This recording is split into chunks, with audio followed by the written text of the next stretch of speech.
What's up, Geometry? Thanks for tuning in for another episode of Math with Mullins. Today we're going to be looking at our lesson 3.3, Deductive Reasoning. Let's go ahead and get started. The first thing we're going to look at is the definition of deductive reasoning, so I'm going to go and type this one out. It says it uses general facts, rules, definitions, or properties to reach specific, valid conclusions from given statements. So an example could just be, move this down just a little bit, up just a little bit. A fact would be a dolphin is a mammal. That's one. Eventually we'll talk about the Law of Syllogism. Mammals have kidneys. And then from there you can say that dolphins have kidneys. So things like that. So you're taking straight facts and using them as specific statements and specific conclusions. A law of detachment says if P then Q is a true statement and P is true, then Q is true. So an example for this could be, I'm going to decrease the size of that. If a car is out of gas, then it won't start. Okay? My car is out of gas. So valid conclusion. My car won't start. So if P then true, if P and Q is a true statement, and then P is true and Q is true. So if your car is out of gas, your car won't start. So if your car is out of gas, my car won't start. Okay? So determining whether the conclusion is based on inductive reasoning or deductive reasoning. So inductive is more like, you might be like, oh gosh, what's the word? Where you like wear a specific jersey on a game day because you think that's your lucky jersey. And now I'm forgetting what it was, but I'm remembering a video or a lesson, an episode from The Office. I'm not a little bit stitious. I'm a little bit or more superstitious. Anyways, if a student is late returning the library book, then he or she will be charged a $2 late fee. Chang returned the library book late, so he concludes that he'll be charged a $2 late fee. This would be considered deductive reasoning because Chang used the library late policy to make a conclusion. So again, deductive reasoning uses general facts, rules, definitions, or properties to reach specific, valid conclusions from given statements. So every time Tamika has worn her favorite football jersey to a game, her school's team has won. Tamika is wearing her favorite jersey to a football game tonight, so she concludes that her school's team will win the game. This would be considered inductive reasoning because Tamika is using a hunch or a specific pattern of observations, not necessarily rules, definitions, or properties. And then write your own could be any number of things. For inductive, I get sick after eating dairy, so all dairy would be helpful if I spelled correctly. Makes me sick. Okay, that would be inductive because did you get a diagnosis that you were lactose intolerant? No, you just said this one dairy made me sick, so all of it makes me sick. Sometimes we do that. Like if we eat a certain recipe in it, you get sick afterwards, you don't eat that recipe for a very long time. Deductive reasoning, if you make a 90 or above on your math test, then you earn an A on that test. That is deductive because it comes from specific rules. Like in our school, an A is a 90 or above, so we're using the school's rule to determine that reasoning. Okay? let's go on to the next page. So we're going to look at example 2 now.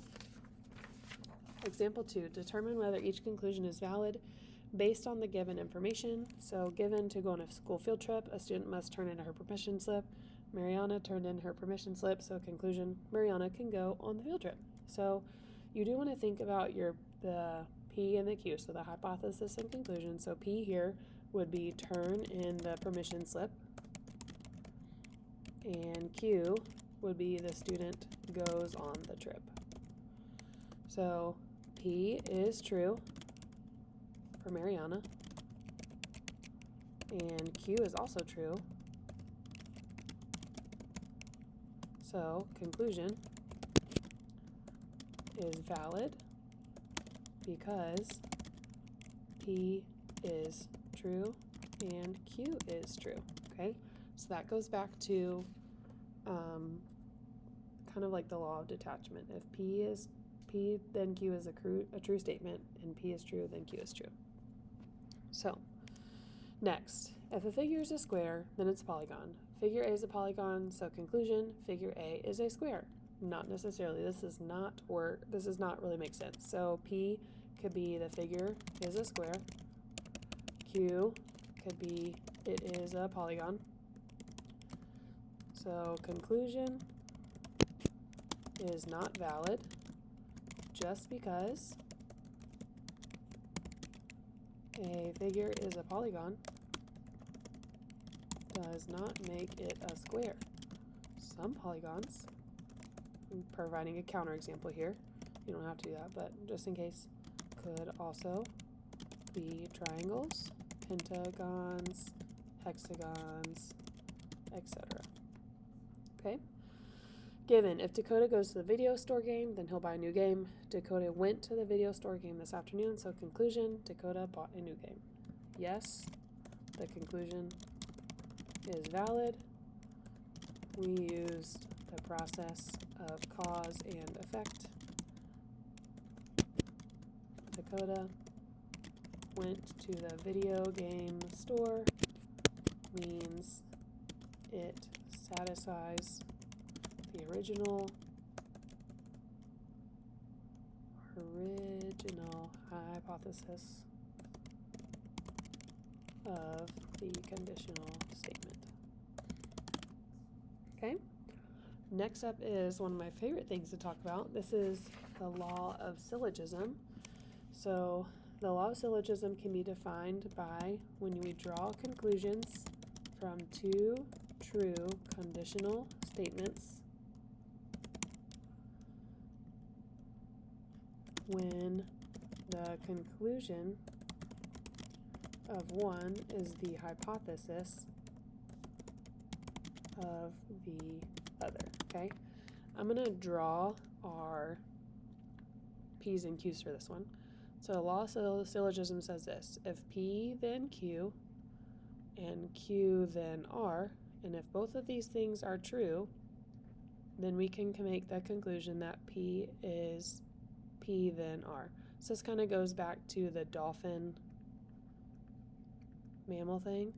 All dolphins are mammals. All mammals have kidneys.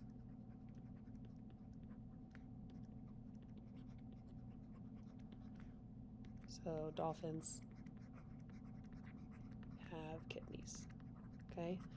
And I want you to notice something. I'm going to figure out where my highlighter is. When we look at the key point right here,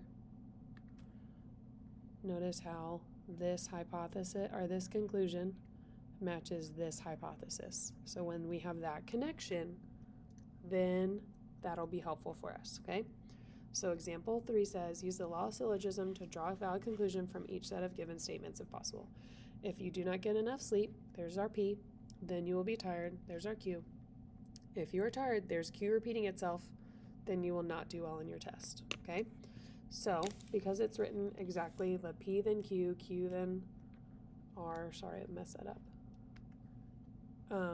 Then we can say that Yes, if you do not get enough sleep, then you will not do well on your test. So that was our valid conclusion that we can draw. There's our P. If we don't get enough sleep, then R, you will not do on your test. Next, if Ebony takes a vacation, then she'll go to the Grand Canyon. If Ebony goes to the Grand Canyon, then she will hike the Colorado River. That one is yes. So here's our statement. If Ebony takes a vacation, then she will hike to the Colorado River. Okay? Letter C, if a figure is a rectangle, then all interior angles are 90 degrees. If a figure is a square, then all interior angles are 90 degrees. This one is a little weird. We have P then Q, but then we have a new hypothesis matching the old conclusion. So we have two matching conclusions. So in this case, it's not following the P then Q, Q then R, P then R. So we would have to say in A, I can't draw a statement. Both statements have the same conclusion, but they are not connected to each other unless there is a matching hypothesis and conclusion. So we cannot apply the law of syllogism here. Okay? One thing you maybe want to even consider is when we think about the law of syllogism, I want you to be thinking the domino effect. Like if this happens, then the next thing can happen, and then because this next thing happens, then the third thing can happen. So that might be helpful for you as well. That is going to be the conclusion of our notes today. Thank you so much for tuning in, and we will catch you next time. Have a great day.